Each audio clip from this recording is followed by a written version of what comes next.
하나님 말씀 시편 55편 4절 8절 한 목소리로 읽습니다. 내 마음은 진통하듯 뒤틀려 찢기고 죽음의 공포가 나를 엄습합니다. 두려움과 떨림이 나에게 밀려오고 몸서리치는 전율이 나를 덮습니다. 나는 말하기를 나에게 비둘기처럼 날개가 있다면 그 날개를 활짝 펴고 날아가서 나의 보금자리를 만들 수 있으련만, 내가 멀리 날아가서 광야에서 머무를 수도 있으련만, 광풍과 폭풍을 피할 은신처로 서둘러서 날아갈 수도 있으련만 하였다. 아멘. 하나님께서는 거룩한 성도들의 휴거를 통해 신실한 자들을 영화롭게 하시겠다고 약속하셨습니다. 이 약속이야말로 우리가 세상의 것을 내려놓고 위의 것을 찾아야 할 가장 강력한 이유가 됩니다. 오늘 말씀에서 우리가 주목해야 할 것은 바로 영화롭게 되는 것입니다. 그러나 먼저 왜 우리가 이것을 갈망해야 하는지를 생각해 보기를 원합니다. 오늘 본문을 킹제임스 성경으로 함께 읽어보겠습니다. 내 마음이 내 속에서 심히 아프며 사망의 두려움들이 나를 엄습하였나이다. 무서움과 떨림이 내게 임하였고 공포가 나를 눌렀나이다. 그러므로 내가 말하기를 내게 비둘기처럼 날개가 있다면 얼마나 좋을까. 그러면 내가 멀리 날아가 안식하리로다. 그리고 하나님의 장막으로 피하리라. 아멘.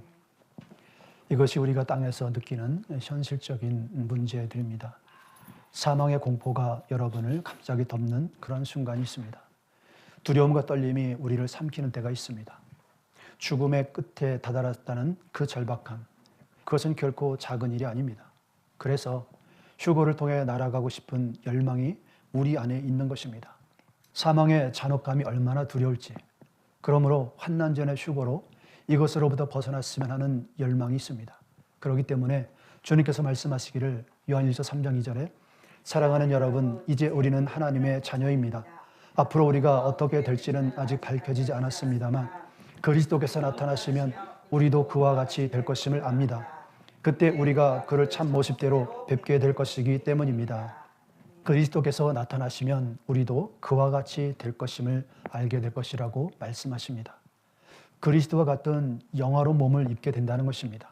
이 땅에서의 고통을 생각해 보십시오. 죄가 우리를 건드립니다. 죽음이 우리를 건드립니다. 질병이 건드립니다. 사탄과 악인이 건드립니다. 그러나 영화롭게 되는 그날에 영원히 주님 앞에 있는 우리를 건드릴 수 없습니다. 죽음도 절대로 건드릴 수 없습니다. 질병도 우리를 다시는 건드릴 수 없습니다. 악인도 사탄도 절대로 건드릴 수 없습니다. 우리를 말입니다. 더 이상 죄도 없고, 더 이상 죽음도, 더 이상 암도 없고, 당뇨도 없고, 백혈병도 없고, 섬유종도 없고, 고통도 없습니다. 간지러움이나 기침도 없습니다. 전혀 없습니다. 이것이 우리가 영화롭게 되는 것을 갈망하는 이유입니다. 그래서 지금은 인내로 말씀에 순종하며 주님 오시기를 기다려야 합니다. 어떻게 말입니까? 3절에 그에게 이런 소망을 두는 사람은 누구나 그가 깨끗하신 것과 같이 자기를 깨끗하게 합니다. 거룩함이 없이는 아무도 주님을 뵐 수 없다고 말씀하셨어요. 그래서 우리는 매일매일 회개와 거룩함으로 주님을 기다리는 자가 되어야 합니다. 성경이 말하는 영화롭게 되는 것이 무엇입니까? 영화롭게 되는 것은 정말로 충격적인 주님의 약속입니다. 이것은 환난 중에도 성도들이 붙잡아야 할 약속인 것입니다. 히브리서 11장 35절 36절 여자들은 자기의 죽은 자들을 부활로 받아들이기도 하며 또 어떤 이들은 더 좋은 부활을 얻고자 하여 심한 고문을 받되 구차히 풀려나기를 원하지 아니하였으며 또 어떤 이들은 조롱과 채찍질 뿐만 아니라 결박과 옥에 갇히는 시험도 받았으며 돌로 치는 것과 톱으로 켜는 것과 시험과 칼로 죽임을 당하고 양과 염소의 가죽을 입고 유리하여 궁핍과 환난과 학대를 받았으니 심한 고문을 받되 구차히 풀려나기를 원하지 아니하였습니다. 이 심한 고문을 위해서 악인들은 도구를 사용합니다. 돌과 칼과 톱으로 고문을 하고 죽였습니다.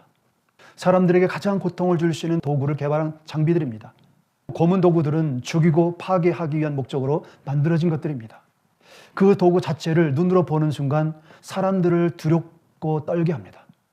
사람들은 왜 이런 도구를 그들에게 사용했습니까? 그리스도인들이 더 좋은 부활을 얻고자 하여 심한 고문과 협박에도 굴복하지 않고 예수님을 주님이라고 고백하기를 부인하지 않고 도리어 더 심한 고문을 받되 구차히 풀려나기를 원하지 않았기 때문입니다. 한국의 주기철 목사는 더 좋은 부활을 바라보며 죽음보다 더 끔찍한 고문을 견디며 우상 숭배를 거절했고 예수님을 부인하지 않았습니다. 두 아들을 잃은 손양원 목사는 더 좋은 부활의 몸으로 영원한 천국에서 기쁨을 소망하며 두 아들을 죽인 원수를 아들로 입양했습니다. 구약의 성도들은 메시아의 오심을 선지자로부터 약속의 말씀으로만 들었습니다. 그러나 우리는 베들레헴 마국간에서 태어나신 메시아에 대한 말씀을 들었습니다. 구약의 성도들은 메시아께서 오시면 놀라운 능력으로 사망을 이길 것이라고 들었습니다.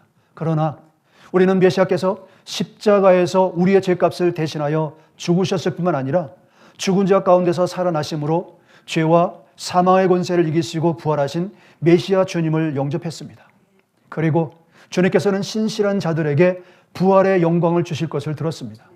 그래서 영원롭게 된 자들이 영원한 영광의 왕국으로 들어가게 된다는 것을 알게 된 것입니다. 우리는 오늘도 예수 그리스도를 주님이라고 부르며 그분의 이름을 높이며 경배와 찬양을 드리는 것은 영광스러운 영원한 주님께서 다스리시는 그 나라를 기다리고 있기 때문입니다. 1세기 안디옥 교회에는 사도 요한의 제자인 이그나티우스가 감독이었습니다. 그는 로마 황제 트라냐누스 시대에 체포되어서 로마로 압송되어서 콜로세움에서 맹수 사자에게 던져져서 순교하였습니다. 이그나티우스는 로마로 끌려가는 길에 여러 교회에 편지를 썼는데 특히 로마 교회에 보낸 편지에서 이런 내용을 남겼습니다. 나는 하나님의 미랄입니다. 맹수들의 이빨에 갈려서 그리스도의 순수한 빵이 될 것입니다. 그리고 순교 직전에 사자들을 향해서 이런 취지의 말을 했다고 전해집니다. 너희 사자들이 오늘 나를 하나님께로 데려다 줄 것이다. 오너라. 이그나티우스는 죽음을 두려워하지 않았을 뿐만 아니라 오히려 그것을 기다렸다는 것입니다. 그래서 그는 자신을 위해 기도하는 교회들에게 이렇게 말했습니다. 나를 위해 기도하지 마십시오. 내가 순교하지 못하도록 막지 마십시오. 나는 그리스도를 위해 죽는 것이 진정한 삶으로 가는 길임을 압니다. 그는 더 좋은 부활을 얻기 위해 고난에서 노연하기를 원하지 않았던 것입니다. 육신의 장막을 떠나 주님께로 가는 그것만이 고난에서 완전히 해방되는 것임을 그는 알았기 때문입니다. 더 좋은 부활을 기다리던 사도 베드로는 내 주님께서 십자가에 달려 돌아가셨기 때문에 내 십자가는 뒤집어서 박아달라. 내 십자가를 똑바로 세우지 말고 나를 뒤집어 세워달라고 부탁을 했다는 것입니다. 천국의 3층천까지 본 사도 바울은 주님과 복음을 위해서 참수형을 당했습니다. 그는 이렇게 말합니다. 고린도서 5장 7절 8절에 우리는 믿음으로 살아가지 보는 것으로 살아가지 아니합니다. 우리는 마음이 든든합니다. 우리는 차라리 몸을 떠나서 주님과 함께 살기를 바랍니다. 무엇입니까? 내가 참수형을 당하는 것, 그것이 예수님의 영광이다라고 그의 몸으로 말한 것입니다.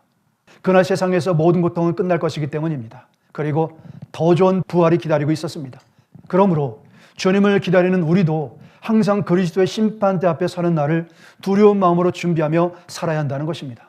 9절 10절에 그러므로 우리가 몸 안에 머물러 있든지 몸을 떠나 있든지 우리가 바라는 것은 주님을 기쁘시게 해드리는 사람이 되는 것입니다.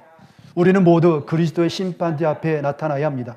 그리하여 각 사람은 선한 일이든 악한 일이든지 몸으로 행한 모든 일에 따라 마땅한 보응을 받아야 합니다. 여러분, 세상은 이러한 그리스도인의 삶의 가치에 대해서 잘 알지 못합니다.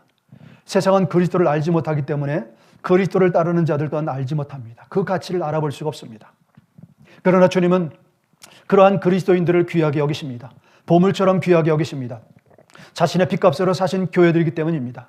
주님은 그런 성도들에게 영생을 약속해 주신 것입니다. 주님께서 약속하신 것, 첫 번째로는 영원롭게 되는 것을 약속해 주셨습니다. 고린도전서 15장 50절 56절에 형제들아 내가 이것을 말하노니 혈과 육은 하나님의 나라를 이어받을 수 없고 또한 썩는 것은 썩지 아니하는 것을 유업으로 받지 못하느니라. 보라 내가 너희에게 비밀을 말하노니 우리가 다 잠잘 것이 아니요 마지막 나팔의 순식간에 호련히 다 변화되리니 나팔 소리가 남의 죽은 자들이 썩지 아니할 것으로 다시 살아나고 우리도 변화되리라. 이 썩을 것이 반드시 썩지 아니할 것을 입겠고 이 죽을 것이 죽지 아니함을 입으리로다. 아멘.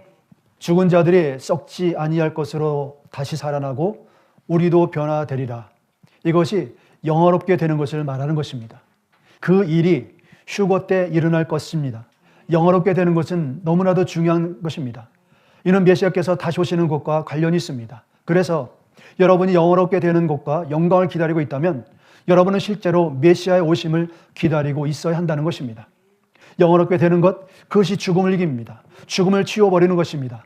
그래서 영원롭게 되는 그날이 이르게 되면 사망의 승리가 제거되는 것입니다. 그래서 사망아 내가 쏘는 것이 어디 있느냐라고 묻는 것입니다. 할렐루야. 두 번째 주님의 약속은 살아있는 자의 휴거를 약속하셨습니다. 데살로니가전서 4장 16절 18절 주께서 호령과 천사장의 소리와 하나님의 나팔 소리로 친히 하늘로부터 강림하시리니 그리스도 안에서 죽은 자들이 먼저 일어나고 그 후에 우리 살아남은 자들도 그들과 함께 구름 속으로 끌려 공중에서 주를 영접하게 하시리니 그리하여 우리가 항상 주와 함께 있으리라. 그러므로 이러한 말로 서로 위로하라. 주님께서 말씀하시는 것은 이 사실을 사람들에게 전해야 한다는 것입니다. 공개적으로 주님께서 사람들을 영생으로 초청한다는 것입니다. 그래서 주님께서는 이 영화로운 것을 영광을 나누시겠다라고 말씀하시는 것입니다. 휴거의 순서는 첫째로는 그리스도 안에서 먼저 잠든 자들의 부활이 있고 그리고 살아남아있는 그리스도 안에서 회개와 거룩함으로 주님을 기다리는 자들에게 휴거가 일어날 것입니다. 그리고 공중에서 모두 함께 주님을 만나는 것입니다. 그리고 영원롭게 변화되어서 그래서 우리가 신실하다면 주님과 함께 하나가 되는 것입니다. 예수님께서는 자기를 믿는 자들을 영원롭게 하기 위해 먼저 죽으셨고 죽은 자 가운데서 영원한 몸으로 부활하셨습니다.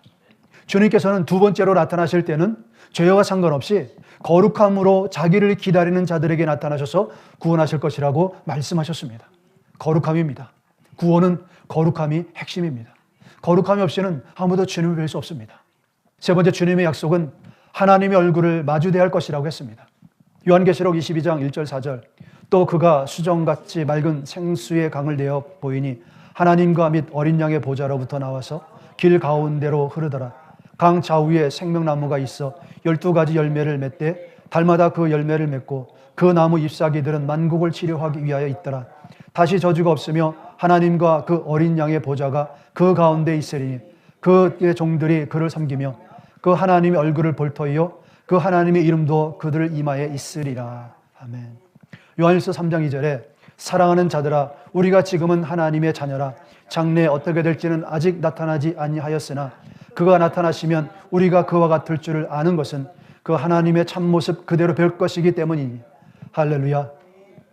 요한은 독자들을 사랑하는 자녀들아 아가페토이라고 부릅니다.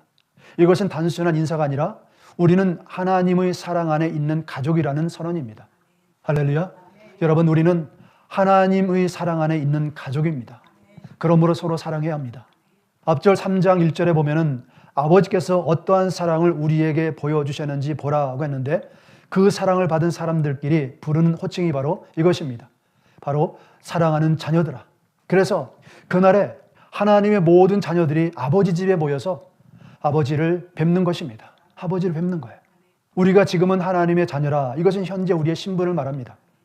요한은 될 것이다가 아니라 이다라고 했어요.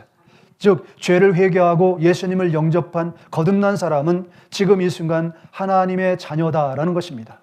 그들의 시민권이 하늘에 있는 자들이라는 것입니다. 그러므로 죽은 뒤의 자녀가 아니라 지금 예수 그리스도를 영접하는 자들은 하나님의 자녀라 불리는 것입니다. 그러나 장래에 어떻게 될지는 아직 나타나지 아니하였으나 미래의 신비한을 우리에게 말씀하고 있습니다. 지금 우리는 하나님의 자녀이지만 그 자녀가 앞으로 어떤 모습이 될지는 아직 완전히 드러나지 않았습니다. 우리는 아직 완성된 존재가 아니라는 것입니다. 그래서 두렵고 떨림으로 순종함으로 구원을 이루어야 합니다.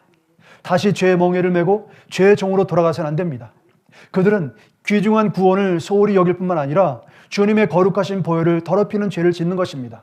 그런 사람들을 위한 속죄의 피가 더 이상 남아있지 않다고 했습니다. 장래에 어떻게 될지는 아직 나타나지 않았습니다. 그래서 우리는 더 좋은 부활을 바라보며 지금은 두렵고 떨림으로 받은 구원을 이루어 가야 합니다. 왜냐하면 우리의 영광스러운 최종의 모습은 아직 감추어져 있기 때문입니다. 그날에 대해서 주님 오시는 그날에 우리는 알게 될 것입니다. 또 그가 나타나시면 이것은 예수님의 재림을 말씀합니다. 그래서 예수님 헬라어 원문에는 에안파넬로 때 그가 드러나실 때, 즉 뭡니까? 예수님께서 자신을 사람들에게 드러내시는 것을 말하는 거예요. 히브리서 9장 28절에서는 거룩함으로 자기를 기다리는 자들에게 나타나셔서 구원하실 것이다. 주님은 거룩함으로 주님을 기다리는 자들에게 자기를 나타내실 것이라고 말씀합니다. 우리가 죄를 짓고 우리가 주님의 피를 더럽히고 욕되게 하는 자들에게는 구원하시는 주님이 아니십니다. 그분은 심판하시는 주님이십니다. 그래서 우리는 주님을 두려워해야 합니다. 그분은 영원한 복음의 말씀에서 하나님을 두려워하라, 그가 심판하실 날을 정하셨다고 말씀합니다. 각 사람이 행한 대로 갚으신다고 말씀하셨습니다. 요한일서 앞에서도 2장 28절과 같은 표현을 썼는데 그것은 확실히 미래에 일어날 사건입니다. 그때 우리가 그와 같은 줄 아노니 변화를 약속하신 것입니다. 이것이 이 구절에서 가장 놀라운 말씀입니다. 여기에 그와 같은, 이 말은 예수님이 재림하실 때 믿는 사람들은 예수님과 같은 모습으로 변화됨을 말합니다. 이것은 우리가 하나님이 된다는 그런 뜻이 아닙니다. 우리가 예수님의 부활하신 몸처럼 영광스럽고 거룩한 몸을 갖게 된다는 뜻입니다. 바울도 같은 내용을 말했습니다. 우리의 낮은 몸을 자기의 영광의 몸의 형체와 같이 변하게 하시리라. 빌립보 3장 21절에 말씀하셨어요. 또 고린도전서 15장 51절 52절에 말씀하셨어요.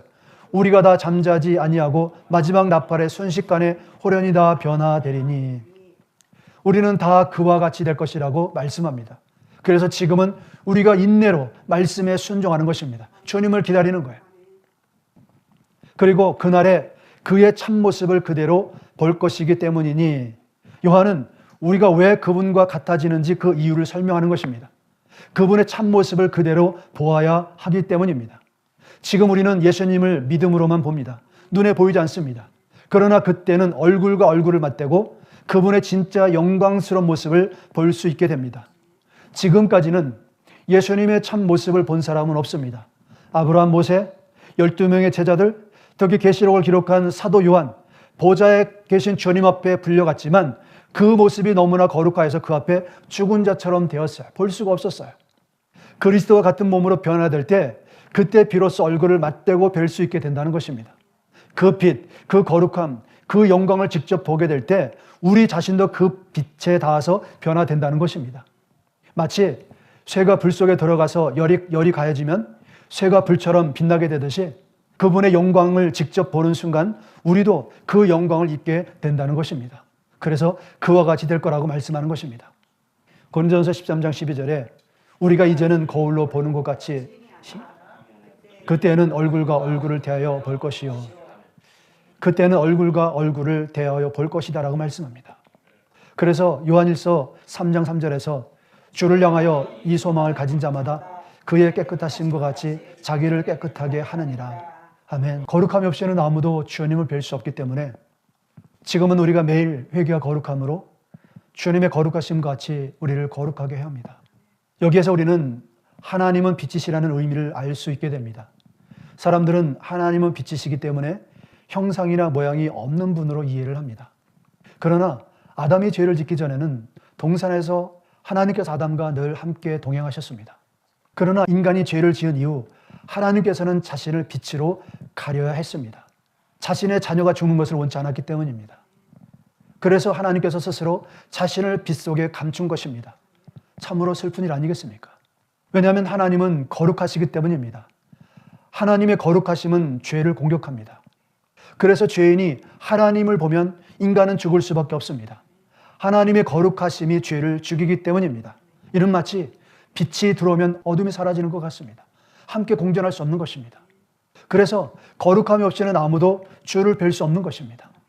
하나님께서는 죄인을 살리기 위해 자신의 거룩한 모습을 인간이 볼 수 없도록 빛으로 자신을 가린 것입니다. 아니 스스로 자신을 빛 속에 가두셨다고 해석하는 것이 옳을 것입니다. 그러나 그가 나타나시면 우리가 그와 같은 줄 아는 것은 그 하나님의 참모습 그대로 볼 것이기 때문입니다. 할렐루야. 네 번째로 주님의 약속은 하나님의 신성한 성품에 참여할 것을 약속하셨습니다. 베드로전서 1장 3절 4절에 우리 주 예수 그리스도의 아버지 하나님을 찬송하리로다. 그의 많으신 긍휼대로 예수 그리스도를 죽은 자 가운데서 부활하게 하심으로 말미암아 우리를 거듭나게 하사 산 소망이 되게 하시며 썩지 않고 더럽지 않고 쇠하지 아니하는 유업을 잊게 하시나니 곧 너희를 위하여 하늘에 간직하신 것이라. 베드로서 1장 3절 4절에 그의 신기한 능력으로 생명과 경건에 속한 모든 것을 우리에게 주셨으니 이는 자기의 영광과 덕으로서 우리를 부르신 이를 알므로 말미암아 이로써 보배롭고 지극히 큰 약속을 우리에게 주사 이 약속으로 말미암아 너희가 정욕 때문에 세상에서 썩어질 것을 피하여 신성한 성품에 참여하는 자가 되게 하려 하셨느니라. 아멘. 하나님께서는 인간이 당신의 신성한 성품에 참여하는 자가 되기를 원하신다는 것입니다. 이것을 여러분에게 공개적으로 초청하는 것입니다. 신성한 성품에 참여하는 것은 소망이 있게 하시며 썩지 않고 더럽지 않고 쇠하지 아니하는 유업을 영원히 있게 하시는 것을 말씀하는 것입니다. 다섯 번째로 주님의 약속은 하나님 자신의 영광을 나누실 것을 약속하신 것입니다. 이사야 42장 8절에 나는 여호와니 이는 내 이름이라 나는 내 영광을 다른 자 마귀에게 내 찬송을 우상에게 주지 아니하리라. 여기에 다른 자는 아헤르라고 하는데 다른 존재, 타자라는 뜻입니다. 즉 이 다른 자는 마귀 사탄만을 직접 지목한 표현이 아닙니다. 성경 문맥에서 다른 자는 다음을 가리키는데 모든 거짓 우상과 그것들을 숭배하는 모든 사람들과 영광을 나누지 않겠다라는 것입니다. 모든 더러운 자, 모든 악한 자, 거짓말하는 자, 간음하는 자, 우상 숭배하는 모든 자들과는 하나님의 영광을 나누지 않겠다고 말씀하신 것입니다.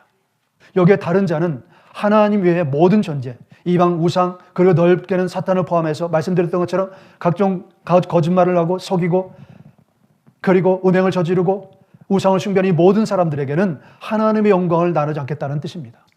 여기 핵심 메시지는 하나님의 영광은 오직 하나님께만 속한다는 것입니다. 그런데 그 아들 독생자 예수 그리스도 안에 있는 자들에게 영광을 나눈다고 하신 것입니다. 요한복음 17장 22절에 내게 주신 영광을 내가 그들에게 주었사오니 이는 우리가 하나가 된 것 같이 그들도 하나가 되게 하려 함이니라. 이사야 42장에서는 내 영광을 나누지 않는다고 하셨습니다. 그런데 요한복음 17장 22절에서 주님께서는 직접 말씀하시기를 하나님께서 창조하실 때 원래 의도하신 것은 그 영광을 나누기를 원하셨다는 것입니다. 그 신성한 성품을 나누기를 원하셨다는 거예요. 그러나 인간이 타락했어요. 죄를 졌습니다. 반역했어요. 하나님 대신에 악을 선택했어요. 의 대신에 불의를 선택했어요. 거룩함 대신에 음행을 선택했어요. 하나님께서는 사람을 지으실 때 하나님의 그 영광을 사람 속에 불어넣어 주셨어요. 그래서 그들이 생명이 되게 하셨어요. 그래서 지금은 예수 그리스도를 통해서 이제는 하나님의 성령이 우리 안에 계십니다. 여러분이 예수님을 영접했다면 여러분이 예수님 안에, 예수님께서 여러분 안에 계시는 것입니다. 이것이 우리가 주님과 하나 된 모습을 말하는 것입니다. 이것은 주님께서 의도하신 것입니다. 주님께서 자기 영광을 자기를 믿고 순종하는 성도들에게 나누기를 원하신다는 것입니다. 이것을 이루기 위해서 주님께서는 십자가의 고난, 멸시 천대, 죽음을 이기시고 부활하셨습니다. 하늘 보좌를 승천하신 주님께서는 그 영광을 나누시기 위해서 곧 다시 오신다는 것입니다. 여섯 번째로 주님은 영생을 약속하셨습니다. 로마서 6장 23절에 죄의 삭은 사망이요 하나님의 은사는 그리스도 예수 우리 주 안에 있는 영생이니라. 로마서 2장 6절 7절에 하나님께서 각 사람에게 그 행한 대로 보응하시되 참고 선을 행하여 영광과 존귀와 썩지 않음을 구하는 자에게 영생으로 하시고, 마태복음 19장 28절 29절에 예수께서 이르시되 내가 진실로 너에게 이르노니 세상이 새롭게 되어 인자가 자기의 영광의 보좌에 앉을 때에 나를 따르는 너희도 12보좌에 앉아 이스라엘 12지파를 심판하리라. 또 내 이름을 위하여 집이나 형제나 자매나 부모나 자식이나 전투를 벌인 자마다 여러 배를 받고 또 영생을 상속받으리라. 아멘. 여기 세상이 새롭게 되어 인자가 자기 영광의 보좌에 앉을 때 나를 따르는 너희도 12보좌에 앉아 이스라엘 12지파를 심판하리라. 예수님께서 지상으로 재림하시면 세상은 새롭게 바뀌게 됩니다. 세상을 완전히 새롭게 하심으로 이전의 죄로 더럽혀지고 오염된 땅과 하늘의 모습은 사라집니다. 더 이상 사탄의 유혹이 없습니다. 죄가 없습니다. 사망도 없습니다. 천년 왕국이 끝난 이후에, 이것은 천년 왕국이 끝난 이후의 모습입니다. 더 이상의 죄가 없습니다. 더 이상 오염됨이 없습니다. 더 이상 반역이 없어요. 사망도 없습니다. 가난도 질병도 불행하게 되는 모든 원인이 제거되었습니다. 새롭게 되는 것, 이것이 바로 영화롭게 되는 것을 말합니다. 주님께서는 이것을 와서 하나님의 나라를 받으라는 것입니다. 주님께서는 우리에게 이 영원한 주님의 나라를 영생과 함께 주시겠다라고 말씀하시는 것입니다. 일곱 번째로 진노하심에서 구원을 약속하셨습니다. 요한계시록 3장 10절 11절에 내가 나의 인내의 말씀을 지켰은즉 내가 또한 너를 지켜 시험의 때를 면하게 하리니 이는 장차 온 세상에 임하여 땅에 거하는 자들을 시험할 때라.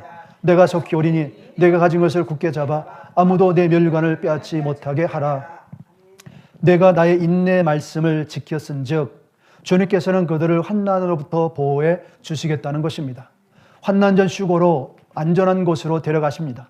영화롭게 되는 것은 여러분을 구출하기 위한 과정 중에 있는 것입니다. 진노로부터의 구출입니다.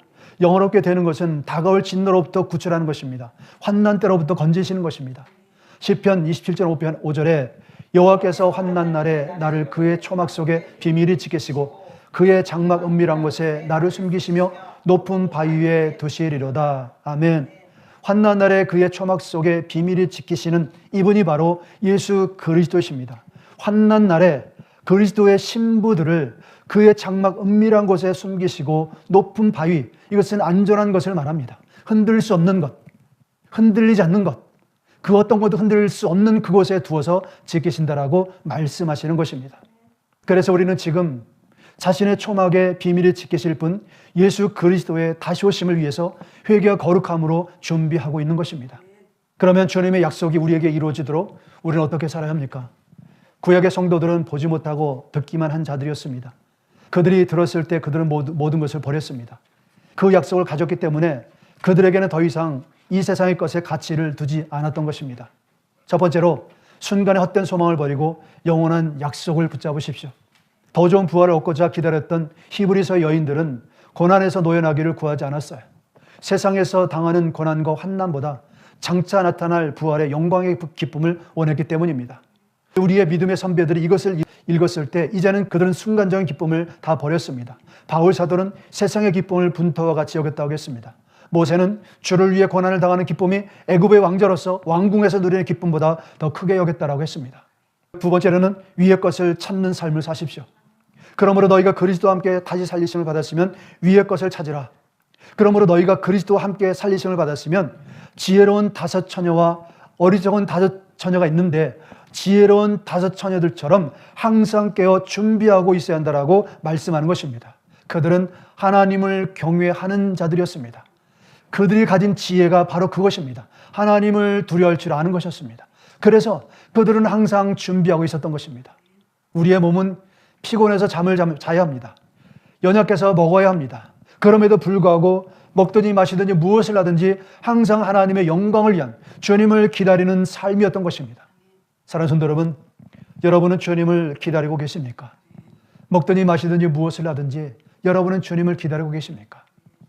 여러분이 주님을 기다리지 않는다면 주님 또한 여러분에게 나타나지 않으실 것입니다. 회개와 거룩함으로 주님을 기다리는 성도가 되십시오.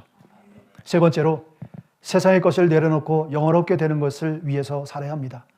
주님께서는 히브리서 11장 38절에서 이런 사람들은 세상을 감당치 못한다 이렇게 말씀하셨어요. 그들의 가치는 매우 높은 것이었습니다. 그들은 양과 염소의 가죽을 입고 유리했습니다. 그들이 세상에서 내쳐진 것입니다. 세상에 감당할 수 없기 때문입니다. 세상에 그들을 버렸습니다. 세상에 그들을 품을 수 없기 때문입니다. 왜 그렇습니까? 그들은 이 땅을 위한 삶을 살지 아니하였고 하늘에 대한 소망으로 살았기 때문입니다. 세상의 가치관으로 살지 않았습니다. 하늘의 영원한 가치관을 가지고 살았습니다. 이 땅의 시민권자로 살지 않았습니다. 하늘의 시민권자로 살았습니다. 하늘의 언어를 가지고 살았습니다. 그래서 땅의 언어를 가진 자들이 하늘의 언어를 가진 사람들을 이해할 수가 없었습니다. 그래서 그들은 버릴 수밖에 없었던 거예요. 여러분, 거룩함은 하늘의 언어입니다. 회개는 하늘의 언어입니다. 그러므로 여러분이 거룩함을 따를 때, 회개의 말씀을 순종할 때 땅에 속한 사람들에게는 그 말을 이해할 수 없는 것입니다. 그래서 여러분이 옷을 거룩하게 입고 구별되게 입고 행실을 거룩하게 구별하게 될 때 세상 사람들이 이상하게 볼 수밖에 없는 거예요. 그럼에도 불구하고 여러분들은 거기에 연연하지 마시고 주님을 바라보시고 주님 뜻대로 거룩함으로 나가십시오. 그것이 여러분들이 마지막에 주님 앞에 영원한 모습으로 나타나게 될 것입니다. 네 번째로 타협하지 말고 구원을 선택하십시오. 그들은 차라리 죽는 것이 낫다고 했습니다. 왜냐하면 내가 예수님을 거부하면 약속된 영광을 잃어버리게 되는 것이고 더 나은 부활과 영화롭게 되는 것을 잃어버리게 되는 것을 알았기 때문입니다. 그러면 불못에서 극도의 고통을 당하게 되기 때문입니다. 그래서 그들은 구원을 선택한 것입니다. 영생을 선택한 것입니다. 주님을 선택한 것입니다. 오늘의 말씀을 붙잡으십시오. 그래서 주님께서는 휴거가 일어나게 되면 그들의 몸이 나와 같이 될 것이라고 말씀하셨습니다. 이것은 놀라운 것입니다. 여러분을 초청하시고 여러분에게 영광을 나누시겠다고 하시는 것입니다. 하나님의 영원한 신성한 성품을 나누겠다고 하십니다. 주님께서는 정말로 여러분에게 초청하고 계시고 영생 여러분을 기다리고 있는 것입니다. 영원롭게 되는 것은 교회에게 주어진 매우 높은 상급입니다. 이것은 교회에게만 약속된 것입니다. 영원롭게 되는 것은 가장 높은 수준의 구원이며 구속입니다. 그래서 여러분의 죄가 제거되고 영원히 죄로부터 구별됩니다. 주님께서는 공중에서 영광으로 나타나시겠다고 약속하셨습니다. 회개 거룩함으로 주님을 기다리는 자들을 환난에서 구원하기 위해서입니다. 사랑하는 자녀들에게 말씀하시기를 메시아께서 오시면 그들에게 내 몸과 같은 몸을 주리라고 말씀하셨습니다. 스랍과 그룹들, 새 하늘과 새 땅, 새 예루살렘, 이 모든 것들이 이제는 그들에게, 여러분에게 유업으로 주어진다고 약속하신 것입니다. 영광의 왕께서 자신의 영광을 나누시기 위해서 초청하시는 것입니다. 여러분에게 모든 것을 유업으로 주신다고 하신 이것이 얼마나 놀라운 주님의 말씀입니까? 이것이 우리가 주님을 위해서 삶을 투자해야 되는 이유가 되는 것입니다. 왜냐하면 그날이 이르게 되면 모든 것이 끝나고 이 땅에 남아있는 자들은 큰 비극에 떨어지기 때문입니다. 심판이 시작되면 그 어디에도 숨을 곳은 없습니다. 주님께서는 신실한 자들에게, 거룩한 자들에게, 의로운 자들에게, 하나님을 두려워하는 자들에게 보상하십니다. 주님을 위해서 자기 것을 버리는 자 100배로 보상하신다고 하셨습니다. 그리고 영생을 주시겠다고 말씀하셨습니다. 영화로운 몸을 주시겠다고 말씀하셨습니다. 여러분을 다가올 신노로부터 구원하시겠다고 말씀하셨습니다. 골로새 3장 4절에 우리의 생명이신 그리스도께서 나타나실 때 그때 너희도 그와 함께 영광 중에 나타나리라. 할렐루야. 여러분, 우리가 주님께로 올라가면 주님께서 오실 때 다시 이 땅으로 내려오게 될 것입니다. 그리고 이 땅의 영원한 주인이 될 것입니다. 주님과 함께 말입니다. 지금은 여러 가지 많은 고달픈 일, 어려운 일, 억울한 일, 힘든 일이 많이 있지만 그것은 잠깐 다 지나가는 것들입니다. 영원한 것은 없어요. 그러나 우리가 견디면 그날에 우리는 주님을 뵙게 되고 영원한 몸으로 이 땅에 내려와서 주님과 함께 영원히 다스리게 될 것입니다. 그래서 우리는 지금 인내가 필요합니다. 두렵고 떨림으로 구원을 이루어야 합니다. 메시아께서 곧 다시 오십니다. 회개와 거룩함으로 항상 깨어서 주님을 기다리는 우리 모두가 되기를 주님의 이름으로 축복합니다. 아멘. 기도하겠습니다.